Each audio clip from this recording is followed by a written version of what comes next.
आणि यानंतर सगळ्या महत्त्वाच्या बातम्यांचा वेगवान आढावा। आदित्य ठाकरे यांच्या वरळी मतदारसंघामध्ये बंडखोरी होऊ नये यासाठी उद्धव ठाकरेंची मध्यस्थी। मातोश्रीवरती एबी फॉर्म वाटत असताना नाराजी नाट्य समोर।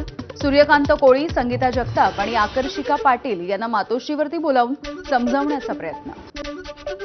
मातोश्रीवरती ज्या उमेदवारावरून नाराजी नाट्य घडलं होतं त्याची अखेर बंडखोरी।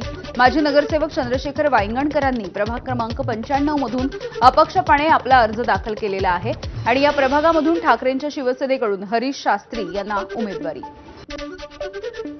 मुंबईतल्या वॉर्ड क्रमांक 192 मधून प्रकाश पाटणकर यांच्या पत्नीला शिंदेंच्या शिवसेनेकडून उमेदवारी जाहीर झाली आहे। प्रीती पाटणकर ठाकरे गटाच्या नगरसेविका होत्या, परंतु त्यांची जागा मनसेला गेल्यामुळे काल मध्यरात्री त्यांचा शिंदे गटामध्ये प्रवेश आणि लगोलग त्यांना उमेदवारीही मिळाली आहे। मुंबईमध्ये केसरबेन पटेल यांना भाजपकडून उमेदवारी जाहीर। केसरबेन पटेल या भाजपच्या माजी नगरसेविका आणि शिवसेनेचे आमदार मुरजी पटेल यांच्या पत्नी आहेत। गोरेगावमध्ये भाजपमध्ये बंडखोरी उफाळली। वॉर्ड क्रमांक 54 मधील उमेदवारीवरून भाजपचे कार्यकर्ते नाराज। संदीप जाधव बंडखोरी करत अपक्षपणे उमेदवारी अर्ज दाखल करणार। भाजपकडून विप्लव अवसरे यांना उमेदवारी दिल्यामुळे कार्यकर्त्यांमध्ये असंतोष। उपमुख्यमंत्री एकनाथ शिंदे यांनी खासदार नरेश म्हस्के यांच्या मुलाला प्रभाग क्रमांक 19 मधून उमेदवारी नाकारली आहे। आशुतोष म्हस्केंकडून गेली अनेक वर्ष आनंदनगर हुजुरी या भागामध्ये काम होतं। नाराज स्थानिक नागरिकांची नरेश म्हस्केंनी समजूत काढली। भाजपकडून बोरिवली विधानसभा परिसरामध्ये जोरदार शक्ती प्रदर्शन। बोरिवलीमध्ये 6 नगरसेवक उमेदवारांना अर्ज दिले जात आहेत। शिवानंद शेट्टी, शिल्पा सांगोरे, राणी त्रिवेदी, सीमा शिंदे, श्वेता कोरगावकर, जिग्ना शहा यांना उमेदवारी देण्यात आली आहे। भव्य रॅली काढून त्यांनी शक्ती प्रदर्शन केलं आहे। मुंबईच्या गोरेगाव पूर्व या ठिकाणी ठाकरे गटाकडून सुनील प्रभू यांचा मुलगा अंकित प्रभू यांना वॉर्ड क्रमांक 54 मधून उमेदवारी। सुनील प्रभू यांच्या उपस्थितीमध्ये मोठं शक्ती प्रदर्शन। अंकित प्रभू यांनी उमेदवारी अर्ज भरलाय। आमदाराच्या मुलाला तिकीट दिल्यामुळे घराणेशाहीचा आरोप होतोय। मुंबई महानगरपालिकेमध्ये विद्या ठाकूर यांचा मुलगा आणि विद्यमान नगरसेवक दीपक ठाकूर यांचा पत्ता कट झालाय। विद्यमान आमदार आणि खासदारांच्याच घरामध्ये तिकीट नको असा भाजपचा निर्णय। वॉर्ड क्रमांक 50 मधून भाजप कार्यकर्ता विक्रम राजपूत यांना उमेदवारी। भाजप आमदार मनीषा चौधरी यांच्या मुलीला तिकीट नाकारलंय। अंकिता चौधरी सावे या वॉर्ड क्रमांक 8 मधून इच्छुक होत्या, मात्र भाजपकडून महिला मोर्चाच्या योगिता पाटील यांना उमेदवारी देण्यात आली आहे। कुख्यात गुंड गजा मारण्याच्या पत्नीला अजित पवार यांच्या राष्ट्रवादी काँग्रेसकडून तिकीट। प्रभाग 10 मधून बावधनमधून त्यांना उमेदवारी। गुन्हेगारी मिटवा म्हणणाऱ्या अजित पवार यांच्या पक्षाकडूनच गुंड गजा मारणे यांच्या पत्नीला उमेदवारी। पनवेल महानगरपालिकेमध्ये शिवसेना आणि भाजपची युती झाली आहे। आमदार प्रशांत ठाकूर, महेश बालदी यांच्याकडून युती जाहीर। भाजप 71, शिवसेना 4, राष्ट्रवादी 2 जागांवरती लढणार, तर रामदास आठवले यांच्या आरपीआयला 1 जागा। पनवेल महानगरपालिका निवडणुकीसाठी महाविकास आघाडीचं जागावाटप ठरलंय। शेकाप 33, ठाकरेंची शिवसेना 19, काँग्रेस 12, पवारांची राष्ट्रवादी 7 आणि मनसे 2, तर सपा आणि बसपा प्रत्येकी एकेका जागेवरती लढणार आहे। पुण्यामध्ये दोन्ही राष्ट्रवादी एकत्रितपणे येऊन निवडणूक लढवतील। 40 जागांवरती शरद पवारांची तर 125 जागांवरती अजितदादांची राष्ट्रवादी निवडणुकीच्या रिंगणामध्ये असेल। पिंपरी चिंचवडमध्ये राष्ट्रवादी एकत्र, तरी 128 पैकी 2 जागांवरती मैत्रीपूर्ण लढत। प्रभाग 9 आणि प्रभाग 20 मध्ये दोन्ही राष्ट्रवादी आमने सामने। पिंपरी चिंचवडमधून अजित पवार नावाचा उमेदवार निवडणुकीच्या रिंगणामध्ये अर्ज देखील दाखल करण्यात आलाय। अजित पोपट पवार हे प्रभाग क्रमांक 25 मधून ड या जागेसाठी नशीब आजमावतील। सांगली महानगरपालिकेमध्ये शिवसेना स्वबळावरती लढणार आहे। सर्व 78 जागांवरती शिवसेनेचे उमेदवार अर्ज भरतील।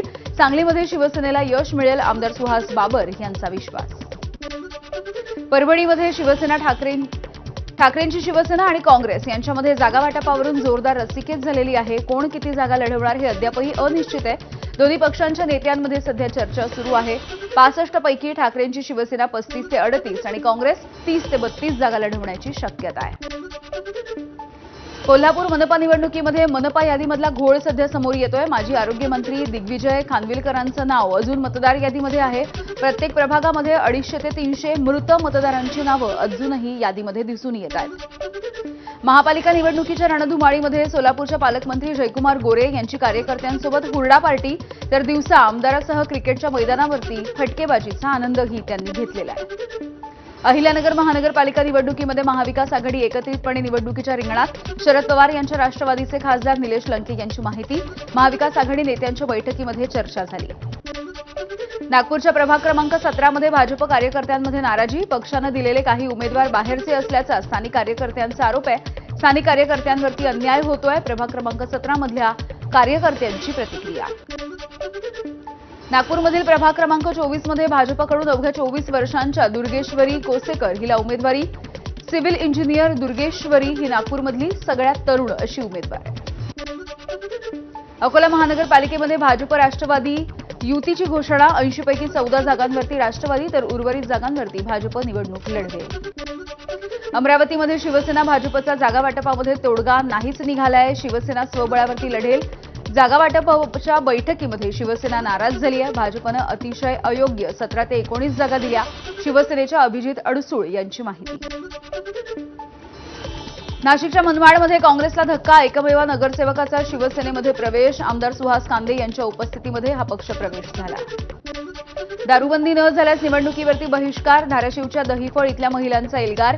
दारूबंदीच्या विरोधात महिलांची एकत्रित बैठक. बुलडाण्यामधील मलकापूरचे काँग्रेस पक्षाचे नवनियुक्त नगराध्यक्ष अतिक जवारीवाला यांच्यावरती गुन्हा दाखल. विजयी जल्लोष रॅलीमध्ये नोटा उधळल्यामुळे आतिक यांच्यावरती आचारसंहितेचं उल्लंघन केल्याप्रकरणी गुन्हा दाखल झालाय.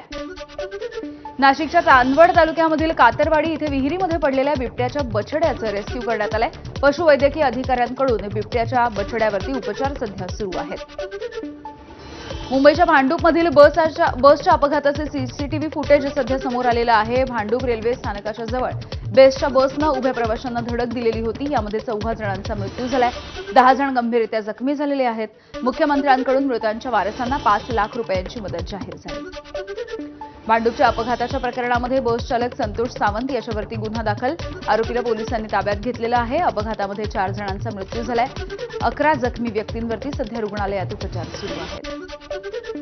भांडूपच्या बेस्ट बस अपघाताच्या संदर्भात पंतप्रधान नरेंद्र मोदी यांनी देखील शोक व्यक्त केला.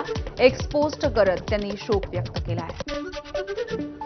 नागपूर वर्धा रोडवरती जुना पाणी गावाजवळ ट्रॅव्हल्स आणि ट्रकचा भीषण अपघात झाला. या अपघातामध्ये 3 जणांचा मृत्यू तर 25 जण जखमी झाले. वाहनावरचं नियंत्रण सुटल्यामुळे कोस्टल रोडवरती 3 गाड्या एकमेकांवरती आदळल्या. मर्सिडीजसह 2 टॅक्सींचं नुकसान झालंय. चालकासह प्रवासी देखील जखमी झालेले आहेत. पवनचक्कीच्या वाहनानं 2 जणांना चिरडलंय. संतप्त जमावानं ही वाहनं पेटवून लावलेली आहेत. धाराशिवच्या वाशी तालुक्यामधील कडकनाथवाडी इथली ही घटना आहे. यवतमाळच्या उमरखेड इथे उपजिल्हा रुग्णालयामधील डायलिसिस केंद्राला शॉर्ट सर्किटमुळे आग लागली. कर्मचाऱ्यांनी खिडकी फोडून 8 रुग्णांचे प्राण वाचवले. भंडाऱ्यामध्ये राजापूरमध्ये दुर्गामातेच्या मंदिरामध्ये नवजात अर्भकाचा मृतदेह आढळलाय. कडाक्याच्या थंडीमुळे या चिमुकल्या बाळाचा मृत्यू झाला असा प्राथमिक अंदाज आहे. पोलिसांकडून घटनास्थळाचा आढावा. नांदेड जिल्ह्यामधील लोहा शहरामध्ये मुख्य रस्त्यावरती असलेल्या दुकानांना शॉर्ट सर्किटमुळे अचानकपणे आग लागली. वेगानं पसरलेल्या या आगीमध्ये 7 दुकानं भस्मसात झाली आहेत. आगीमुळे व्यापाऱ्यांच्या दुकानामधील कोट्यवधी रुपयांचा माल जळून खाक झालाय. कोल्हापूरमधल्या छत्रपती शिवाजी स्टेडियमच्या दाराच्या समोर तरुणावरती टोळक्यानं प्राणघातक हल्ला केला. या घटनेच्या प्रकरणी 6 जणांना अटक झाली.